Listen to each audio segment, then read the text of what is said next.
ರಾಜಿ, ಹಾ, ಏನಾಯ್ತು? ಕೆಳಗಡೆ ಎಲ್ಲ ಅರ್ಶನ ಕುಟ್ಟೋ ಕಾರ್ಯಕ್ರಮದಲ್ಲಿದ್ರೆ ನೀನೇನು ಬೇಜಾರಲ್ಲಿದ್ಯಾ?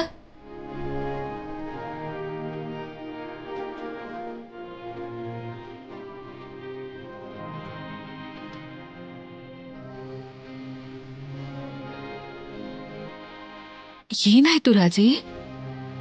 ಯಾಕೆ ಅಳ್ತಿದ್ಯಾ? ಮುಗ್ದೋಯ್ತು ಆದ್ಯ, ಎಲ್ಲ ಮುಗ್ದೋಯ್ತು. ಏನಾಗೋಯ್ತು? ನನ್ನ ಕಲೆ, ನನ್ನ ಆಸೆ, ನನ್ನ ಆಕಾಂಕ್ಷೆ ಎಲ್ಲ ಮೂಟೆ ಕಟ್ಟಿ ಕಾವೇರಿಲಿ ಹರ್ಕೊಂಡು ಹೋಯ್ತು. ಅಯ್ಯೋ, ಹಾಗೆಲ್ಲ ಯಾಕಾಗತ್ತೆ? ಯಾಕೆ ಹಾಗೆಲ್ಲ ಅನ್ಕೊತಿದ್ಯಾ? ಯಾಕಂದ್ರೆ ನಾನು ಸ್ಟೇಟ್ ಟೀಮ್ಗೆ ಸೆಲೆಕ್ಟ್ ಆಗಿಲ್ವಲ್ಲ.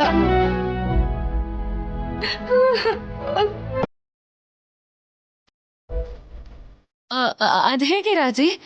ಎಲ್ರಿಗಿಂತ ನೀನೇ ಚೆನ್ನಾಗಿ ಆಡ್ತೀಯ ತಾನೆ? ನೀನ್ ಸೆಲೆಕ್ಟ್ ಆಗದೆ ಇರೋದಂದ್ರೆ ಏನು? ಶೌರ್ಯ ಅವ್ರ ನಿನ್ನ ಸೆಲೆಕ್ಟ್ ಮಾಡ್ಲಿಲ್ವಾ? ಸರ್ ನನ್ನ ಸೆಲೆಕ್ಟ್ ಮಾಡಿ ಆಚೆ ಕಳ್ಸಿದ್ರೆ ಆ ಅಶ್ಮಿತಾ ಮತ್ತೆ ಅವರನ್ನ ಅವಳ ಹತ್ರ ಇರೋ ದುಡ್ಡನ್ನೆಲ್ಲ ಕೊಟ್ಟು ಅವ್ರನ್ನ ಕೊಂಡ್ಕೊಂಡು ನನ್ನ ಪಕ್ಕಕ್ಕೆ ತಳ್ಳಿ ಅವಳು ಸೆಲೆಕ್ಟ್ ಆಗೋ ಹಾಗೆ ಮಾಡಿದ್ಲು.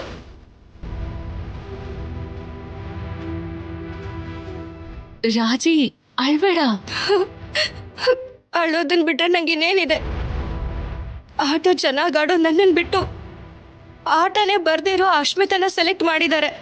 ಅಶ್ಮಿತಾ ನಿನ್ನ ಸೆಲೆಕ್ಷನ್ ಅಲ್ಲಿ ಅಡ್ಡ ಬಂದಿರ್ತಾಳೆ ಹೊರತು ನಿನ್ನ ಆಟಕ್ಕೆ ಅವಳು ಅಡ್ಡ ಬರಕ್ಕಾಗಲ್ಲ. ನೆಕ್ಸ್ಟ್ ಇಯರ್ ಖಂಡಿತವಾಗ್ಲೂ ನೀನೇ ಸೆಲೆಕ್ಟ್ ಆಗ್ತೀಯ. ನೆಕ್ಸ್ಟ್ ಇಯರ್ ಅಂತಿದ್ಯಾ? ಇವಾಗ ನನಗ್ ಮದ್ವೆ ಆಗ್ತಿದ್ಯಲ್ಲ. ಮದ್ವೆ ಆದ್ರೆ ಆಡೋದನ್ನ ನಿಲ್ಸ್ಬಿಡ್ತೀಯಾ?